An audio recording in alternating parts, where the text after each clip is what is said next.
Excel PU college ಗುರುವಾಯಿನಕೆರೆ, ಕರ್ನಾಟಕದ number 1 PU college. Admissions open now. ಅತ್ತ SIR ಅಕ್ರಮದ ವಿರುದ್ಧ ದೂರು ಕೊಟ್ಟು ದೋಸ್ತಿಗಳು ಗುಡುಕ್ತಾ ಇದ್ರೆ, ಇತ್ತ ಕಾಂಗ್ರೆಸ್ ಕಲಿಗಳು ಕೌಂಟರ್ ಅಟ್ಯಾಕ್ ಮಾಡಿದ್ದಾರೆ. ಬಿಎಲ್ಒಗಳು ಅಡ್ಡದಾರಿ ಹಿಡಿದಿರುವುದಕ್ಕೂ ಸರ್ಕಾರಕ್ಕೂ ಸಂಬಂಧ ಇಲ್ಲ ಅಂತ ಹೇಳಿ ಸಿಎಂ ಸಮಜಾಯಿಷಿಯನ್ನ ಕೊಟ್ಟಿದ್ದಾರೆ. ಬಿಜೆಪಿ ದೂರು ಕೊಡೋದು ಒಂದು ನಾಟಕ ಅಂತ ಹೇಳಿ ಗೃಹ ಸಚಿವರು ಗೇಲಿ ಮಾಡಿದ್ದಾರೆ. ಎಸ್ಐಆರ್ ತಂದವರು ಯಾರು ಅಂತ ಹೇಳಿ ಎಚ್ಡಿಕೆಗೆ ಎಂಬಿ ಪಾಟೀಲ್ ಪ್ರಶ್ನೆ ಮಾಡಿದ್ದಾರೆ.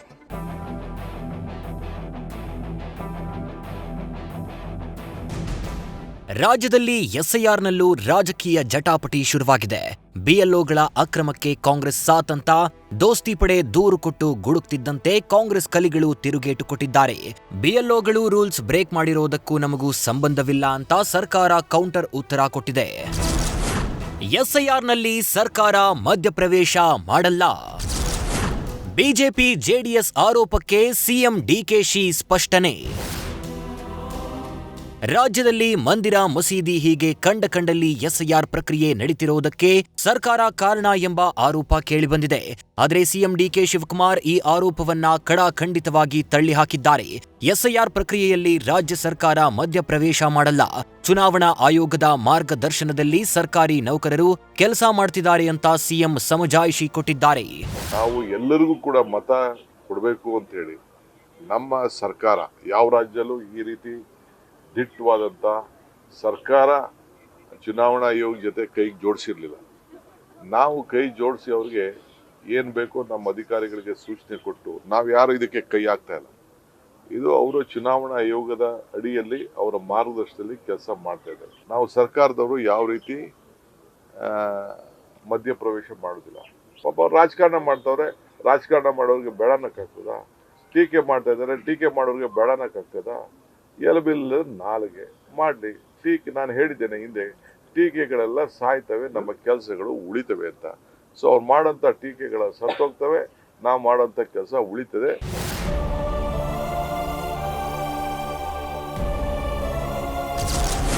ಮಂದಿರ, ಮಸೀದಿಯಲ್ಲಿ ಎಸ್ಐಆರ್ ಮಾಡಿದ್ರೇನು? ಹರಿ ಪ್ರಶ್ನೆ. ಬಿಜೆಪಿ ದೂರು ಕೊಡೋದೇ ನಾಟಕ, ಪ್ರಿಯಾಂಕ್ ಗೇಲಿ. ಬಿಜೆಪಿ ಜೆಡಿಎಸ್ ನಾಯಕರು ಎಸ್ಐಆರ್ ಅಕ್ರಮದ ವಿರುದ್ಧ ದೂರು ಕೊಟ್ಟಿರುವುದನ್ನ ನಾಟಕ ಅಂತ ಗೃಹ ಸಚಿವ ಪ್ರಿಯಾಂಕ್ ಖರ್ಗೆ ಗೇಲಿ ಮಾಡಿದ್ದಾರೆ. ಇತ್ತ ಸಮುದಾಯ ಭವನ, ಚರ್ಚ್, ಮಸೀದಿ, ದೇವಸ್ಥಾನಗಳಲ್ಲಿ ಎನ್ಯುಮರೇಷನ್ ಅರ್ಜಿ ಭರ್ತಿ ಮಾಡಿದ್ರೇನು ತಪ್ಪು ಅಂತ ಕೆಪಿಸಿಸಿ ಅಧ್ಯಕ್ಷ ಬಿಕೆ ಹರಿಪ್ರಸಾದ್ ಪ್ರಶ್ನಿಸಿದ್ದಾರೆ. ಸಂವಿಧಾನವನ್ನು ಬುಡಮೇಲು ಮಾಡಲಿಕ್ಕೆ ಕೆಲಸವನ್ನ ಈ ಒಂದು ಎಸ್ಐಆರ್ ಮೂಲಕ ಮಾಡ್ತಕ್ಕಂಥದ್ದು ನಾವು ಅದನ್ನು ಖಂಡಿಸ್ತೇವೆ. ಮತ್ತೆ ನಿಮ್ಮ ಎಲೆಕ್ಷನ್ ಕಮಿಷನಲ್ಲಿ ಬಹಳ ಸ್ಪಷ್ಟವಾಗಿದೆ. ಸಾಮಾನ್ಯವಾಗಿ ಸಮುದಾಯ ಭವನಗಳು ಮತ್ತು ಜನಸಾಮಾನ್ಯರು ಸೇರ್ತಕ್ಕಂಥ ಜಾಗಗಳು, ಅದು ದೇವಸ್ಥಾನ ಇರ್ಬೋದು, ಮಸೀದಿ ಇರ್ಬೋದು, ಚರ್ಚಲ್ಲಿ ಎಲ್ಲೂ ಸಹ ಎಲ್ಲಿ ಕೂತ್ಕೊಂಡು ನಾವು ಎನ್ಯುಮರೇಷನ್ ಫಾರಂ ಫಿಲ್ ಮಾಡ್ಬೋದು. ಕಳ್ಳು ಓಟಕ್ಕೆ ಆಗೋದಿಲ್ಲ. ಕಳ್ಳು ಓಟ ಹಾಕ್ಸೋದು ಇವ್ರು ಮಾಡೋದು. ನೋಡ್ರಿ, ಇದೆಲ್ಲ ನಿನ್ನೆ ತಾವು ಇದನ್ನ ಪ್ರಸ್ತಾಪ ಮಾಡಿದ್ರಿ. ಬಿಜೆಪಿಯವರು ಇದು ಸ್ಟ್ಯಾಂಡರ್ಡ್ ಆಪರೇಟಿಂಗ್ ಪ್ರೊಸೀಜರ್. ವೆಸ್ಟ್ ಬೆಂಗಾಲ್ನಲ್ಲೂ ಕೂಡ ಈ ಪ್ರಕ್ರಿಯೆ ಪ್ರಾರಂಭ ಆದಾಗ ಪ್ರತಿಭಟನೆ ಮಾಡಿದ್ದು ಯಾವ ಪಾರ್ಟಿ ಹೇಳಿ? ಬಿಜೆಪಿಯವರೇ. They are nothing but puppet in the hands of the government of India. ಇವೆಲ್ಲ ನಾಟಕ ಇವರು.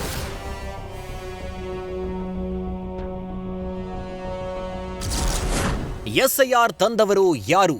ಎಚ್ಡಿಕೆಗೆ ಎಂಬಿಪಿ ಪ್ರಶ್ನೆ. ಎಸ್ಐಆರ್ ಮಾಡುವುದು ಎಲೆಕ್ಷನ್ ಕಮಿಷನ್ ಎಂದ ಯತೀಂದ್ರ.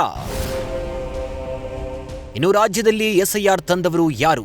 ಈಗ ನಮ್ಮೇಲ್ ಗೂಬೆ ಕೂರಿಸ್ತಿದ್ದೀರಾ ಅಂತ ಕೇಂದ್ರ ಸಚಿವ ಎಚ್ಡಿ ಕುಮಾರಸ್ವಾಮಿಗೆ ಸಚಿವ ಎಂಬಿ ಪಾಟೀಲ್ ಪ್ರಶ್ನಿಸಿದ್ದಾರೆ. ಇತ್ತ ಎಸ್ಐಆರ್ ಪ್ರಕ್ರಿಯೆಯನ್ನ ನಡೆಸುತ್ತಿರುವುದು ಎಲೆಕ್ಷನ್ ಕಮಿಷನ್ ಎನ್ನುತ್ತಾ ದೋಸ್ತಿಗಳ ಅಕ್ರಮದ ಹುರುಳಿಲ್ಲ ಅಂತ ಸಚಿವ ಯತೀಂದ್ರ ಸಿದ್ದರಾಮಯ್ಯ ಮೂದಲಿಸಿದ್ದಾರೆ. ಎಸ್ಐಆರ್ ತಂದಿದ್ಯಾರು? ಕೇಂದ್ರದ ಕುಮಾರಸ್ವಾಮಿ ಅವ್ರ ಕ್ಯಾಬಿನೆಟ್ ಅಲ್ಲ.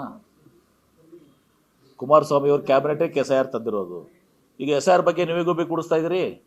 ಇಷ್ಟು ದಿವಸ ನಾವು ಹೇಳ್ತಾ ಇದ್ದೀವಿ ಯಾವ ರೀತಿ ಎಸ್ಐಆರ್ನಲ್ಲಿ ಒಂದು ದಿವಸ ಅನ್ಯಾಯ ಆಗ್ತದೆ ಅಂತೇಳಿ. ನಮ್ಮ ರಾಜ್ಯದ ಮತ್ತು ನಮ್ಮ ಕಾಂಗ್ರೆಸ್ ಪಕ್ಷದ ಒಂದು ನಿಲುವು ಭಾಳ ಸ್ಪಷ್ಟವಾಗಿದೆ. ಯಾವುದೇ ಒಂದು ಧರ್ಮಕ್ಕೆ, ಜಾತಿಗೆ ಸೇರಿದಂಥ ಬಡವ ಅಥವಾ ಇನ್ನಿತರ ಯಾರೇ ಇರಲಿ, ಒಬ್ಬರದು ಕೂಡ ಅವಕಾಶ ತಲುಪಬಾರ್ದು. ಬೇರೆ ಕಡೆ ಎಲ್ಲ ಕೂಡ ಎಲೆಕ್ಷನ್ ಕಮಿಷನ್ ನಡೆಸೋದು, ಇಲ್ಲೂ ಕೂಡ ಎಲೆಕ್ಷನ್ ಕಮಿಷನ್ ನಡೆಸ್ತಾ ಇರೋದು. ಸೊ ಎಲೆಕ್ಷನ್ ಕಮಿಷನರ್ ನೇರವಾಗಿ ಸೂಪರ್ವೈಸ್ ಮಾಡ್ತಿರೋದ್ರಿಂದ ಯಾವುದೇ ರೀತಿ ಅವ್ಯವಹಾರ ಮಾಡೋಕ್ಕೆ ಸಾಧ್ಯ ಇಲ್ಲ. ಮತ್ತು BLOಗಳಿಗೆ ಮತ್ತು ನಮ್ಮ ವೋಟರ್ಸ್ಗಳಿಗೆ BLA 2ಗಳು ಏನು ನಮ್ಮ ಪಕ್ಷದ BLA 2ಗಳು ಹೆಲ್ಪ್ ಮಾಡೋ ಪ್ರಯತ್ನ ಮಾಡ್ತಾರೆ. ಅವರು ನಾವು ಅದನ್ನು ಇನ್ಫ್ಲೂಯೆನ್ಸ್ ಮಾಡ್ತಿದ್ದೀವಿ, ಮ್ಯಾನಿಪುಲೇಟ್ ಮಾಡ್ತಿದ್ದೀವಿ ಅಂತ ಹೇಳಿ ಸುಳ್ಳು ಹೇಳ್ತಿದ್ದಾರೆ ಅಷ್ಟೇ ಹೊರತು ಚುನಾವಣೆಯಲ್ಲಿ ಯಾವುದೇ ಅವ್ಯವಹಾರ ಆಗಿಲ್ಲ. ಹಾಗಾಗಿ ಅವರ ಆರೋಪದಲ್ಲಿ ಯಾವುದೂ ಹುರುಳಿಲ್ಲ. ಆರೋಪ ಪ್ರತ್ಯಾರೋಪದ ರಾಜಕೀಯ ಏನೇ ಇರಲಿ, ಆದರೆ SIRನ ಉದ್ದೇಶವೇ ಮಣ್ಣು ಪಾಲಾದ್ರೆ ಹೇಗೆ? ಮನೆ ಮನೆಗೆ ತೆರಳಿ SIR ಮಾಡಬೇಕಾದವರು ಕಂಡಲ್ಲಿ ನಡೆಸಿದ್ರೆ ಅದು ನಿಯಮಗಳ ಉಲ್ಲಂಘನೆಯಲ್ವಾ? ಇದಕ್ಕೆಲ್ಲ ಚುನಾವಣಾ ಆಯೋಗವೇ ಉತ್ತರ ಕೊಡಬೇಕು. Harish Kakol, political bureau, news first. News first ನಿರ್ಭೀತಿಯಿಂದ ನಿಮ್ಮ ಪರವಾಗಿ.